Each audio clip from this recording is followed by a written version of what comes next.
Next, Kitty's off to County Clare to visit Irish Seed Savers Association. They're Ireland's only public seed bank, and their role is to protect Ireland's heritage and indigenous seeds for future generations. Hidden in the Arctic ice on a remote island in the Svalbard archipelago is a storage facility known as the Doomsday Vault, or its real name is the Svalbard Global Seed Vault. It was created in 2008 to protect the world's crop diversity, and they currently store over 1 million varieties of seed. The Irish government to date have sent 418 seed samples. Teagasc and the Croke Park Research Centre have sent a further 577 samples to Norway. And based near the village of Scariff in County Clare is the Irish Seed Savers Association, who have sent a further 17 varieties of seed to the vault. And they plan to send more Irish heritage seeds there in the future. The Irish Seed Savers Association has built the country's only public seed bank with over 600 non-commercially available varieties of heritage and heirloom seeds.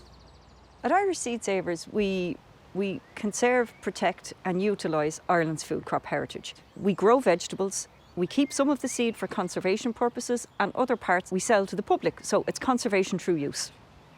In terms of global production, are they a controlled product? 4 corporations control about 60% of the world's seeds. So these seeds are F1 hybrid seeds. If you plant this vegetable and you grow it to seed, that seed cannot be used again to grow the same type of vegetable. It won't be true to type. We grow organic, open pollinated seed. They've been saved from generation to generation and passed down from generation to generation, which is why they're sometimes called heirloom seeds, sometimes called heritage seeds.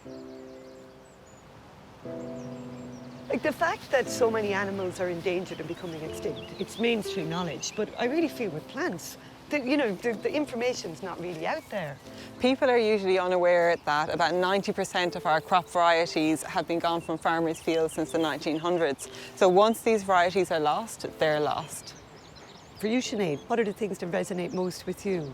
We are not supporting the big commercial seed giants, and we're supporting our local agriculture and keeping diversity alive in our gardens.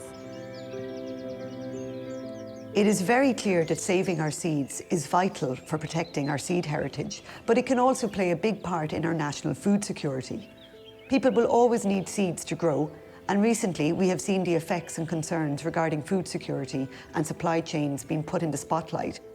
I suppose we're in a time at the moment which is quite uncertain, I suppose, for food security with what's going on with Brexit. A lot of people would have traditionally gotten their seeds from the UK.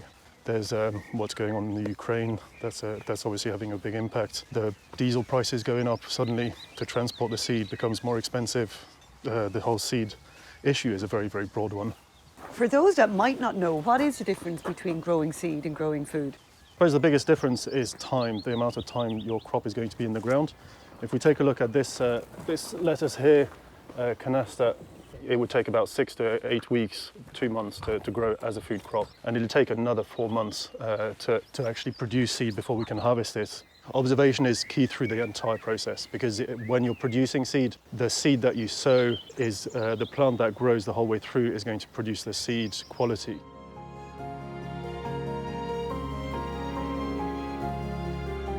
In the dry surrounds of the seed vault, Deirdre, one of the head seed savers here on site, begins the process of drying out some seeds. These are our seeds here. And just even looking at the diversity between the colours here, you know. And the shapes and the sizes. Yeah. So how long do the seeds last? Well, it depends on the crop. So like a parsnip will only last for a year, and so we would grow parsnips every year and save the seed every year. But things like peas, if they're held in the right conditions, cool, dry and dark, then they can last up to 10 years. And are there further plans to send more seed to Svalbard? Well, yes, it's always important to have those backups. Look at the Ukraine now.